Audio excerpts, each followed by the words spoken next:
welcome back to my channel. Today we're going to be doing a holiday style beer for Valentine's Day. And I figured this would be something fun to do for the rest of the year. So we're going to be trying to be doing different holiday beers throughout this year. So if that's something that you're interested in, please come back and check us out as we continue through 2021. Yeah.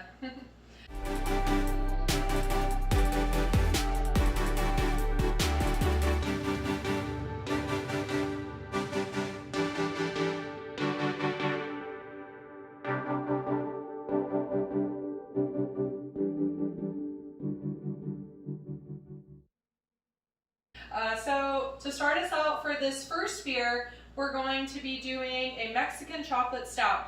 This is because we thought what goes better with Valentine's Day than chocolate, right? So yeah, should be good. And we did something similar to this last year on our own. We didn't film this or anything, and we really liked it a lot. So we decided to go ahead and do something very similar to that. And instead of using some of the certain things that we used last year, we're going to change it up slightly to see if we like this one a little bit more maybe.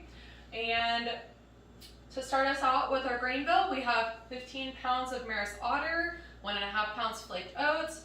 To continue in with that, we have some of our color additions for that are 0.75 pounds of Roasted Barley, 1.25 pound of Carafa III, 1/2 pound of Crystal 120, and then for our hop additions, we have 1 ounce of Nugget for our 60-minute. We have 1.75 or 1.25, excuse me, of Willamette.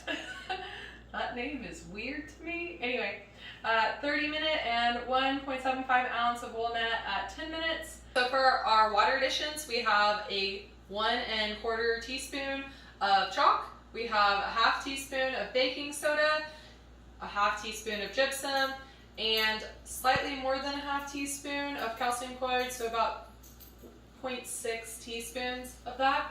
And for extra things that we have in there, we're going to be doing Cacoa Nibs. We don't have any as our example today. And for our other things, we're going to have cinnamon, whiskey, and jalapenos. So last year we got to use some from my garden, and this year I think those are getting a little tired by this point in the year, so we'll probably add in some from the grocery store, but that's totally fine. For our yeast, we have California Ale Yeast WLP001, so that should be good. Why is this doing this? And for our water at the end here, we have 7 gallons already up to temperature, a little bit more than 160, so that when we add in the grains, it'll take it down right. And we're going to be adding in several more gallons for our sparge. And so we have all this extra water, and so because of that, we'll be boiling down for a little while in between to try to get down to a little bit less water in there before we start adding in our hop additions. Ooh, time to add the grains now. Delicious malt tea. Tea time is the best time, aside from when it's beer time.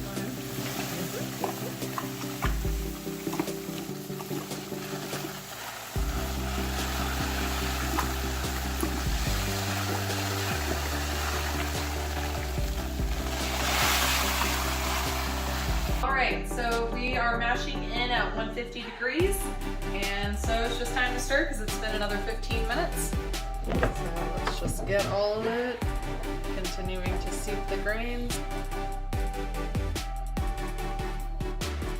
Alright, so stirring all the way down to the bottom to make sure that we get all the sugars out of here, and we're just going to continue this to heat the grains for a little bit longer.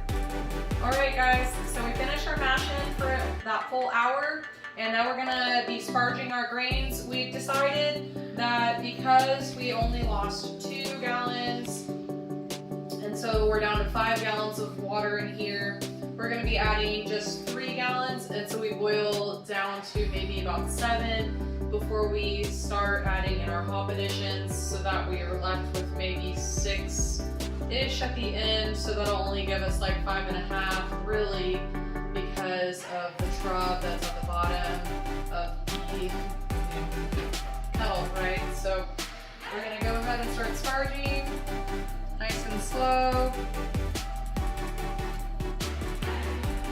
And eventually one day we'll get a thing to sparge with at the right temperature, at the same temperature as the kettle, but right now this is working just fine. We can't really taste the difference.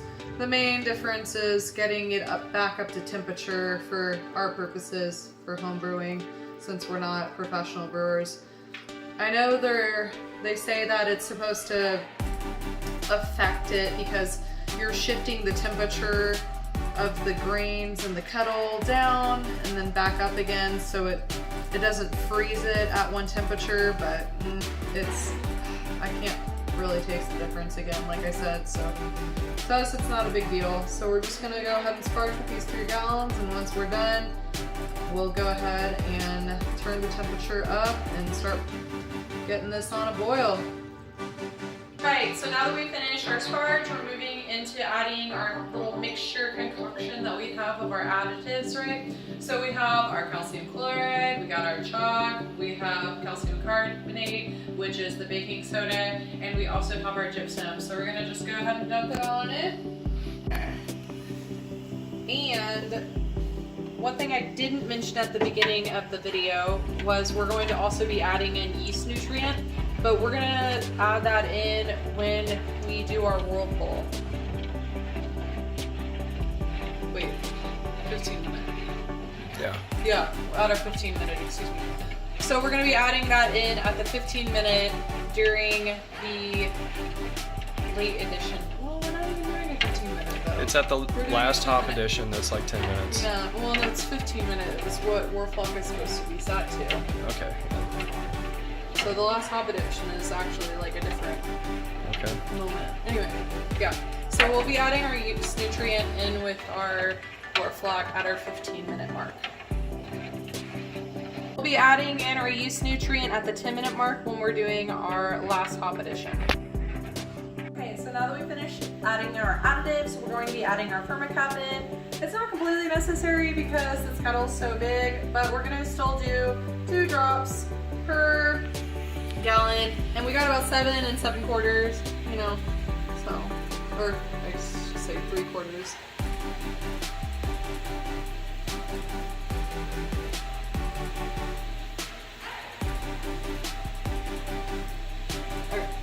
That's good.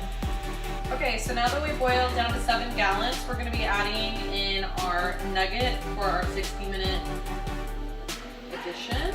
So here we go.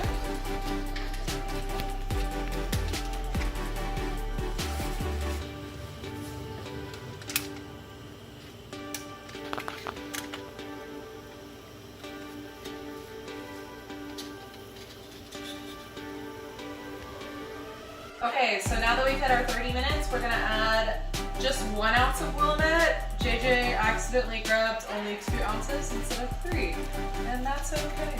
Womp womp. Womp womp. No, it'll be fine.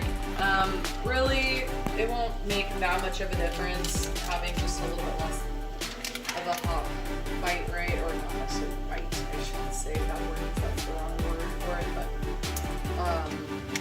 bitterness, right? Okay, so now that we've hit our 10 minute, we're going to be doing 1 more ounce, and we're also going to be adding in our Whirlflock as well, so I'm going to do the 1 ounce of the hops first.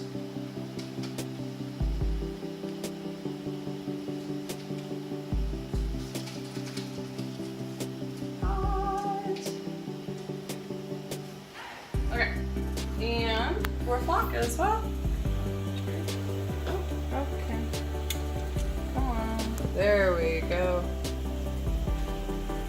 We also just got this in from Jaded, and we've used it once before for helping with cooling off our beer, and it worked really well. Definitely prefer this to our old system where it would take a very, very long time to pull the wort. And so hopefully it works as well this time. So if you haven't checked them out before, probably should. That way you don't waste a lot of water and a lot of time cooling off your wort. And also, since we're now kind of getting close to the end of the boil, we're going to be adding in our yeast nutrient in order to help everything, or help the yeast settle out and finish eating all of the sugars that are in there, right? So let's go ahead and add it. It's 1 per gallon. So since we have between 5 and 6, we're going to be adding between 5 and 6. Okay, so now that we have killed our boil, we have the cooling coils all set up. We're about to turn them on here in a second. We have our colander holding our hops. We have our colander holding our hops, and the cooling coils do not require any setup of having a ice bucket here, so that is fantastic and really nice to not have to deal with that. And so we're just gonna have it run through for a few minutes, so we'll be back here in a second. So now that we've finished transferring out our wort into our SS brew tub, we're gonna be adding our yeast. So our tilt is telling us that we're at 1.088, which is awesome. So we're gonna be adding in 1 packet of this, and then we also have a yeast starter as well on the side, so we're gonna be adding in both to the wort right now. So, yep, let's make sure this is all stirred. Yep, that's looking good. Let's add it in.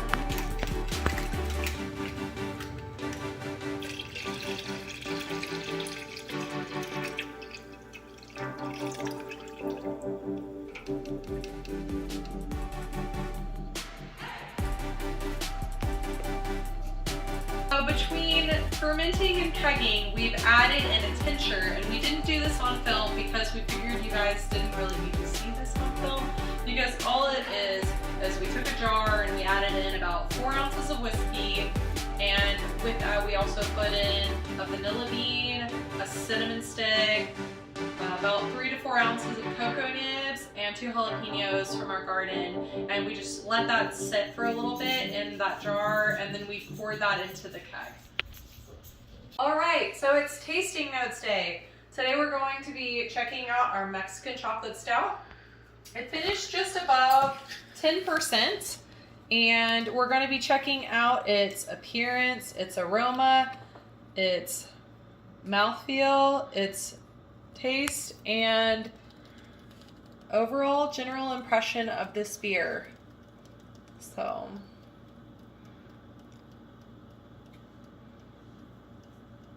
So as you can tell by the color, it's a very rich black color. The head is definitely a very nice light brown. It's a very pretty contrast to each other. I'm gonna put just maybe a little bit more in there.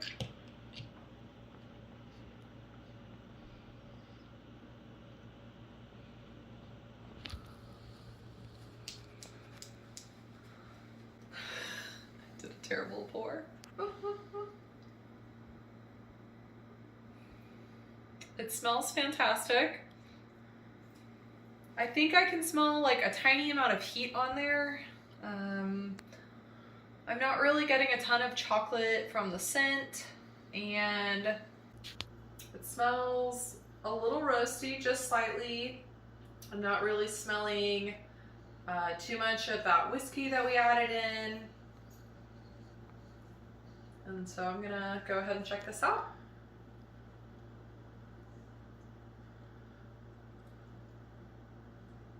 It tastes really good. I would definitely say the body is very fluffy because it's got the creaminess from some of our additives, right?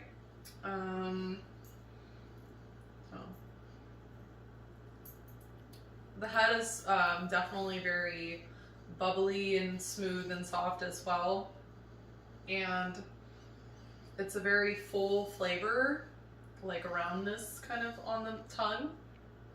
It has a little hint of chocolate. There is not a ton of heat on this. We did only add 2 jalapenos to this so that makes sense that there's not a ton of heat, but I do get a little bit at the back of my tongue, and it's just like mellow enough that it's not a ton of sweetness in here, which is perfect for me. And I'm not sure if anybody else heard, but the dog just sighed really hard. It's really cold here right now, and they're not enjoying going outside in half a foot or more of snow. So, anyway, so yeah, I would definitely say overall, delicious beer, light on the chocolate. I feel like it's perfect for Valentine's Day or just any day that's cold like today and you want something to settle in with and not just drink all of it at once. You probably just want one a night because it is a 10% roughly beer. So yeah, I definitely think it's delicious. I hope that if you guys try it, let me know down in the comments below. And if you liked it, let me know. So thanks for watching. Bye. Come bye.